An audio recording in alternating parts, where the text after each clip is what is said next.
warahmatullahi wabarakatuh. Perkenalkan, nama saya Nur Muhammad Afdal Husaini, NIM 1811020017. Saya berasal dari kelas 6 SPIA, Fakultas Adab Humaniora, jurusan Sejarah Peradaban Islam, mata kuliah Ilmu Politik. Apa manfaat saudara belajar ilmu politik?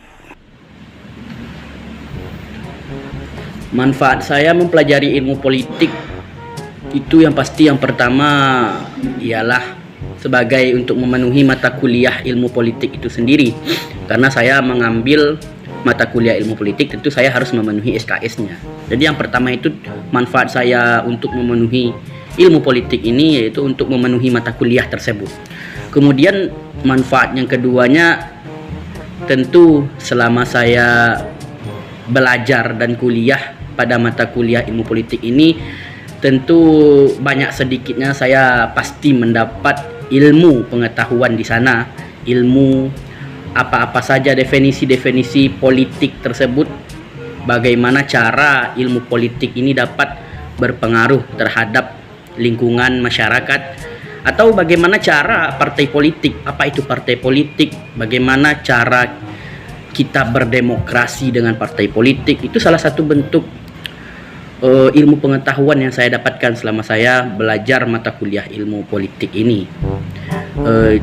Jadi kalau secara poinnya itu bisa disingkat jadi dua saja manfaat saya. Cuman di dua poin ini manfaatnya sangat besar yang bisa saya rasakan, terutama pada poin yang kedua ini. Jelaskan apa itu demokrasi. Kalau pengertian demokrasi secara harfiah itu bisa dikatakan berasal dari bahasa Yunani, yaitu asal katanya itu demokrasia, yang diartikan sebagai kekuasaan rakyat. Jadi bisa kita simpulkan demokrasi itu sendiri ialah sebuah kekuasaan yang mana rakyat itu berhak memilih bagaimana kekuasaan ini akan dijalankan.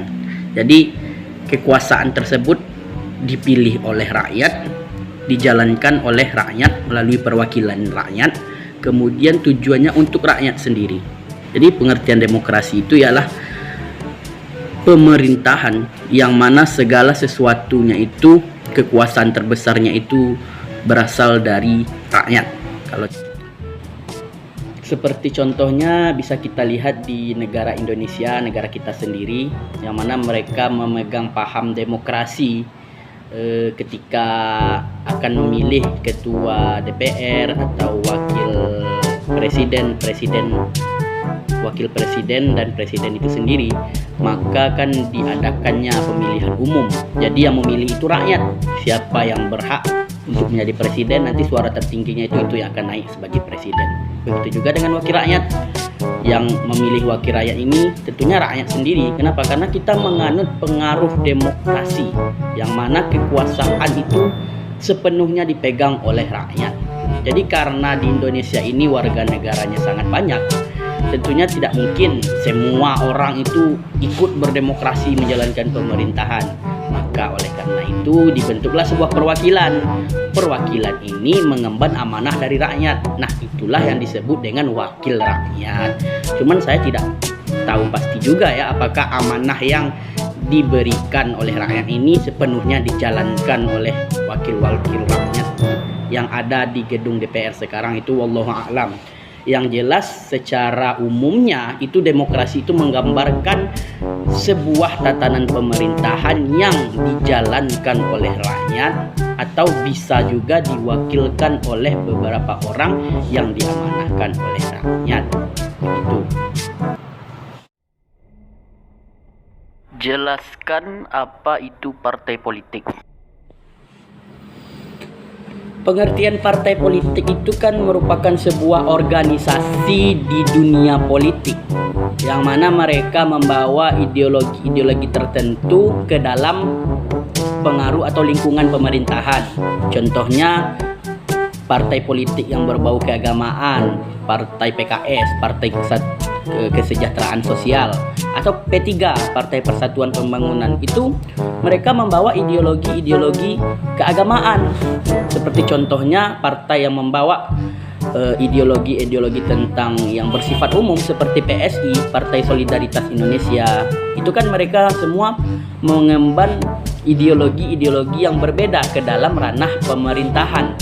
Selama ideologi itu tidak bertentangan dengan ideologi Pancasila, maka boleh masuk ke dalam ranah pemerintahan. Bagaimana yang kita ketahui pada periode sekarang kan, kalau tidak salah itu PDI Perjuangan yang meraih slot terbanyak, suaranya terbanyak di Indonesia saat sekarang ini. Jadi intinya semakin besar pengaruh partai itu di dalam lingkungan pemerintahan, maka orang-orang di dalam partai tersebut semakin banyak perannya untuk menjalankan pemerintahan.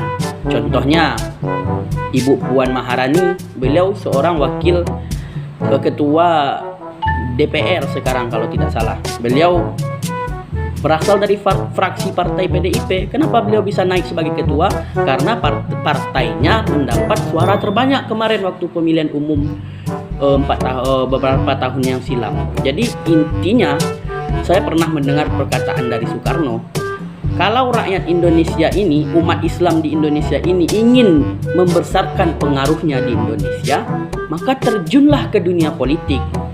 Dan kita bisa lihat contohnya, sekarang ada beberapa partai-partai Islam yang membawa pengaruhnya ke dalam pemerintahan, seperti partai P3 tadi atau partai PKS. Kalau mereka berhasil mempengaruhi rakyat, mendapat suara terbesar di dalam ranah lingkungan pemerintahan, tentunya pengembangan ideologi-ideologi Islam ini bisa semakin maju. Kenapa? Karena kalau ingin berpengaruh itu kita tentunya harus pakai pena, dengan pikiran. Karena saat zaman sekarang ini banyak orang menyebarkan ideologi-ideologi yang bisa dikatakan sebagai radikal atau berbahaya. Itu dengan misalnya tidak setuju dengan ideologi Pancasila ini, perang, hancurkan, kita harus mendirikan sebuah negara Islam. Bukan begitu yang diajarkan oleh presiden pertama kita. Yang jelas ini perlu ditanamkan ke setiap pemuda kalau menurut saya ya.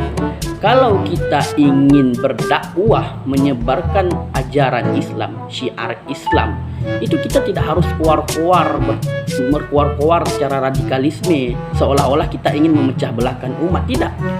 Kalau kita ingin menyebarkan pengaruh Islam, maka berpolitiklah.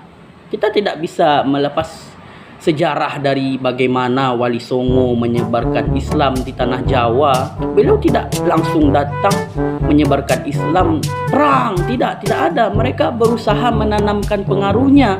Bagaimana cara pendekatan kepada raja-raja Majapahit zaman Hindu Buddha dulu, bagaimana supaya hati raja itu tersentuh. Dia menanamkan politik di sana. Kalau contohnya sekarang itu kita berpartai politik, tapi kalau di zaman Wali Songo dulu kan tidak ada yang namanya partai politik. Maka ditanamkanlah pengaruh-pengaruh pendekatan ilmu politik itu, tapi caranya berbeda, dengan cara melalui jalan perkawinan. Dikawinkan salah seorang ulama di Jawa itu atau Wali Songo itu dengan anak raja. Jadi kalau kontak jalur perkawinan itu telah tersambung, jadi otomatis pengaruh dari Wali Songo ini akan semakin besar. Kenapa? Karena beliau adalah menantu raja. Nah, jadi kalau intinya kita ingin menanamkan pengaruh, maka terjunlah ke dunia politik. Ada namanya wadahnya. Apa itu? Itulah yang disebut dengan organisasi politik. Atau secara istilahnya, secara umumnya sekarang itu partai politik. Mungkin begitu jawaban dari saya. Sekian, terima kasih.